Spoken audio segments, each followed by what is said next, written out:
Hey guys, this is Pallavi and a warm welcome to all of you on this YouTube channel.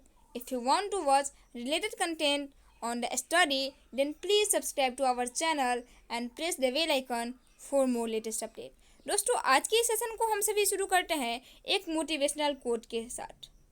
आज मुश्किल है कल थोड़ा बेहतर होगा, बस उम्मीद मत छोड़ना, भविष्य ज़रूर बेहतरीन होगा। आज मुश्किल है कल थोड़ा बेहतर होगा, बस उम्मीद मत छोड़ना, भविष्य ज़रूर बेहतरीन होगा। तो इसी कोट के साथ आज हम सभी इस सेशन को स्टार्ट करते हैं। So let's start the session. तो दोस्तों आज के इस वीडियो में हम सभी चर्चा करेंगे व्यक्तित्व से संबंधित कुछ मोस्ट इम्पॉर्टेंट क्वेश्चंस पर कि व्यक्तित्व को किस प्रकार से रखना चाहिए, व्यक्तित्व किसे कहते हैं, इसकी विशेषताएं क्या हैं। कुछ इस प्रकार के तमाम टॉपिक पर आज के सेशन में हम सभी चर्चा करेंगे। पहले हम जानते हैं कि व्हाट इज़ व्यक्तित्व, व्हाट इज़ पर्सनालिटी। व्यक्तित्व किसे कहते हैं, क्या है।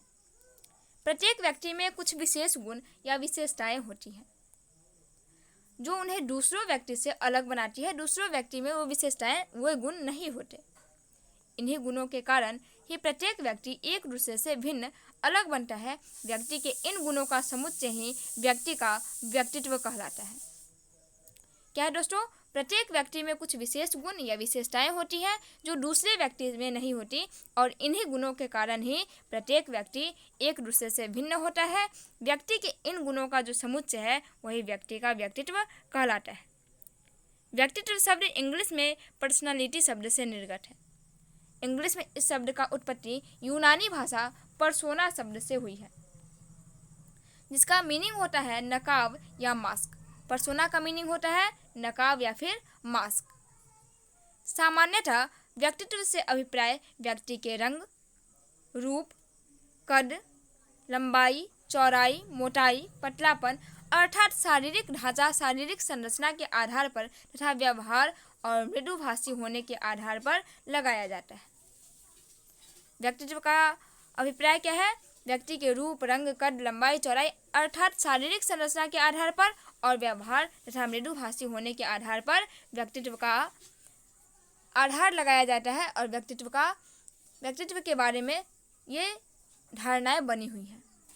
अब यदि हम सभी पर्सनालिटी का डेफिनेशन जानने पर चर्चा करें तो अकॉर्डिंग टू थोरपे एंड स्कोमुलर के अनुसार The concept of personality as a complex but unified process is a contribution of modern experiential psychology। जटिल एवं एकीकृत प्रक्रिया के रूप में व्यक्तित्व की धारणा आधुनिक व्यावहारिक मनोविज्ञान अद्वितीय सामंजस्य निर्धारित करता है। व्यक्तित्व की विशेषताएं पर यदि चर्चा करें तो व्यक्तित्व की विशेषताएं कुछ इस प्रकार से हैं।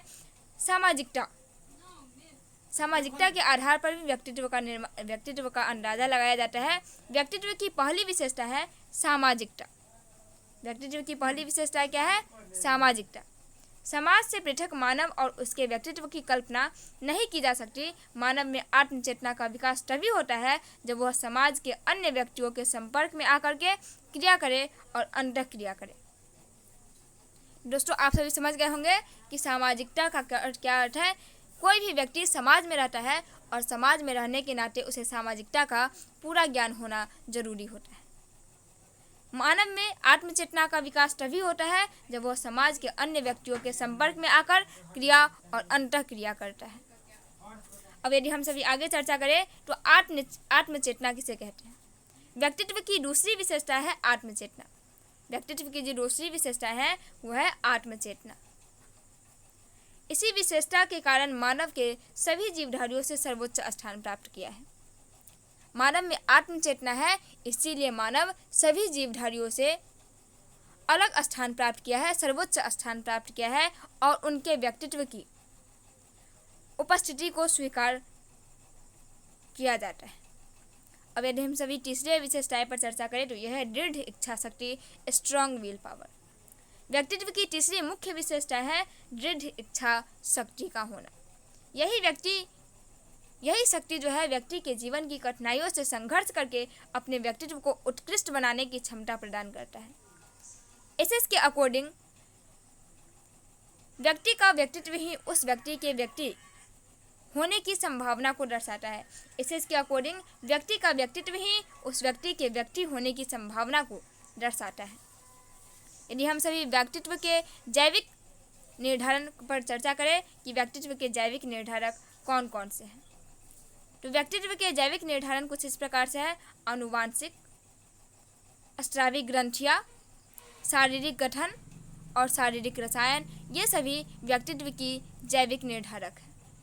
तो दोस्तों, मुझे आशा है कि आप सभी व्यक्तित्व के से संबंधित व्यक्तित्व के जैविक निर्धारक, व्यक्तित्व की विशेषताएं और तमाम जानकारियाँ व्यक्तित्व से संबंधित प्राप्त कर चुके हैं। हम फिर मिलेंगे अगले वीडियो में किसी नए टॉपिक के साथ। तब तक आप सभी अपना ध्यान रखें। Thanks for watching this video till and thank you.